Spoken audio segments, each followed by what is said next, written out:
Welcome everyone to our first lecture in Psychology Across the Human Lifespan.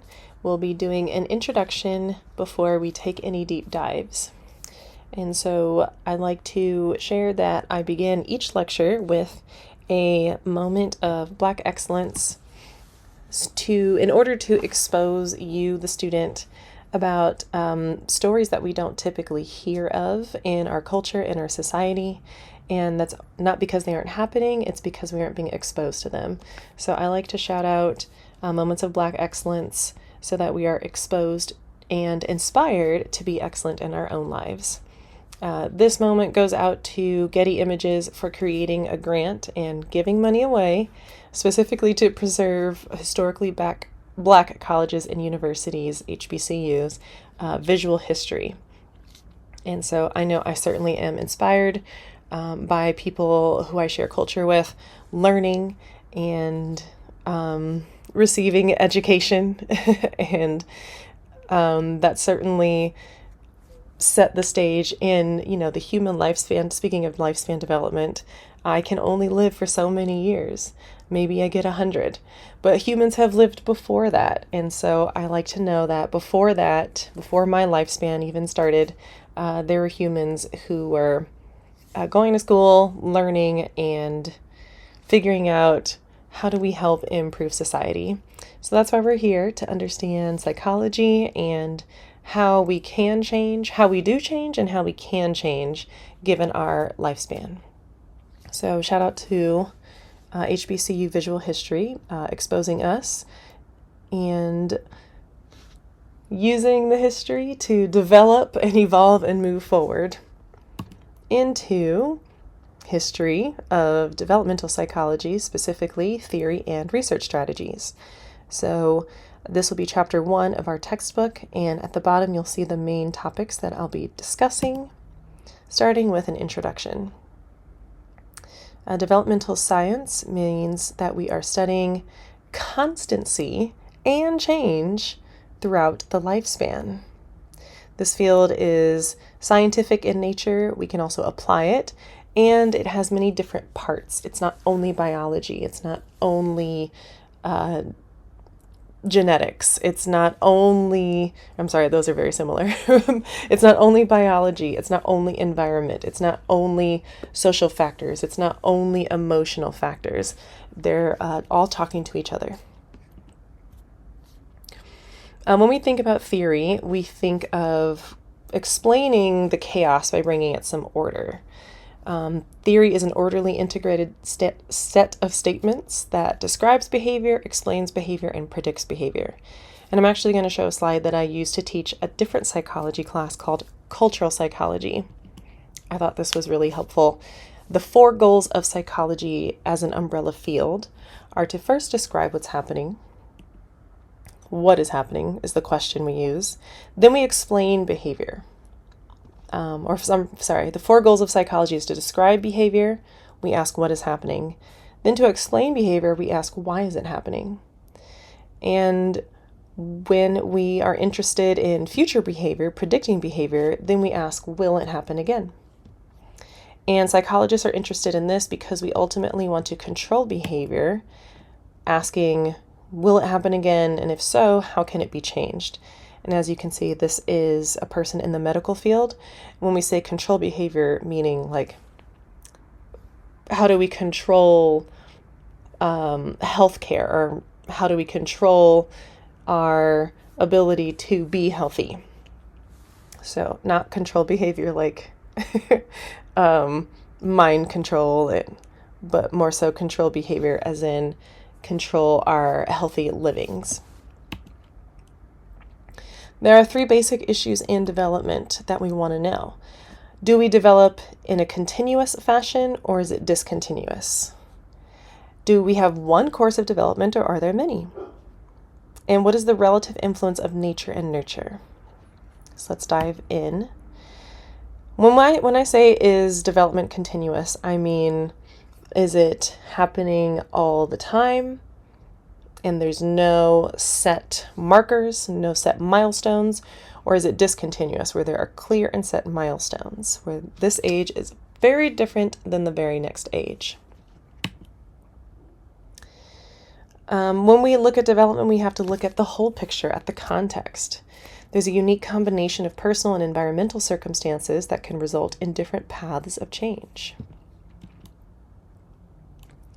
So I hear a lot of people say nature versus nurture, but I like to say nature and nurture. Why does it have to be either or? Why can't it be both? When I say nature, I mean our genetics, our hereditary information, what is written in your DNA.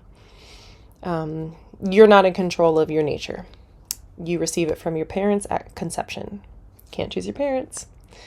When I say nurture, I mean the choices that do get made once you are here. So the physical forces and the social forces. Physically, I am in a house in Los Angeles, and that would be very different if I was in an apartment in New York City.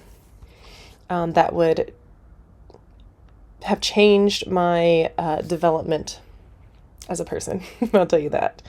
And then also being nurtured means there are influences of biology and things that you can't see, psychology development.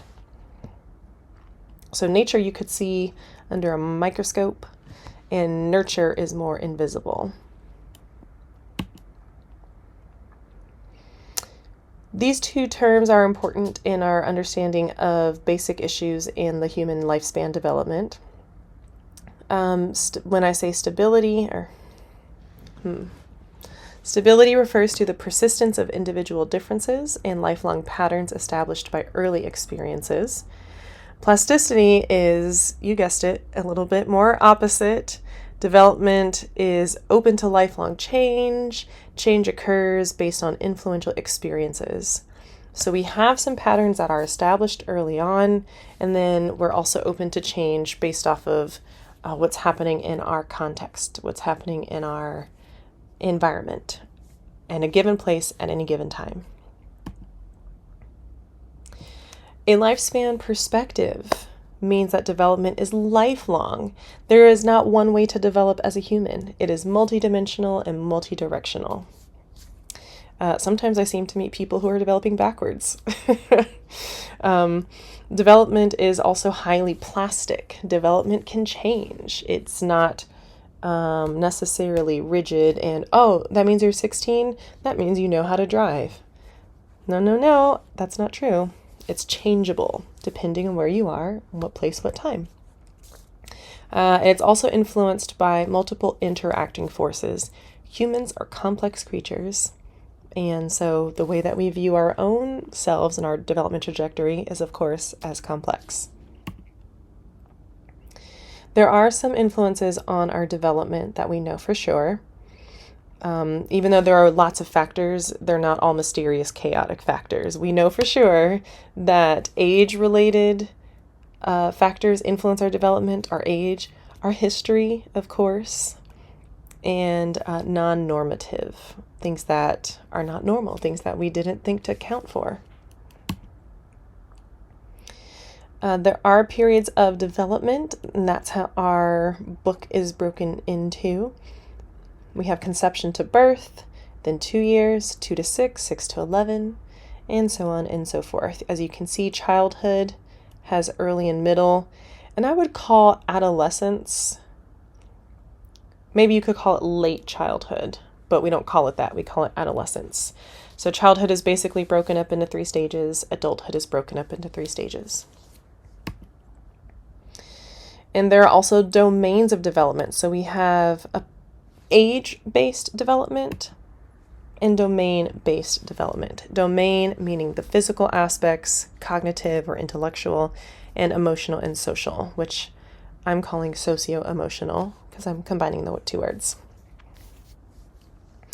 Physical would be our body size, of course, our proportions, and our physical health, our physical capabilities, the ability to move, motor capacities. Cognitive is our ability to be intellectual creatures, and emotional communication are things like self-understanding, knowledge of others, social skills, meaning relationships, moral reasoning, and behavior. This is an image from the book. This is the lifespan view of development. So we can be anywhere age-wise, as well as anywhere domain-wise. So just because you're an adult doesn't mean that you are cognitively done developing. And finally, talking about resilience, biology and the environment teach us that the combination of biology and environment allow us to adapt effectively in the face of threats. Humans are social creatures, we are social animals, and like all animals, there are threats to our survival. So what helps us effectively adapt in the face of threats? Those would be personal characteristics, warm parental relationships. These aren't mysteries. This is because we have developmental psychologists studying us. We have social support outside of a family, and we have community resources and opportunities because it takes a village. Up next, you have our lecture on the scientific method, or I'll see you there.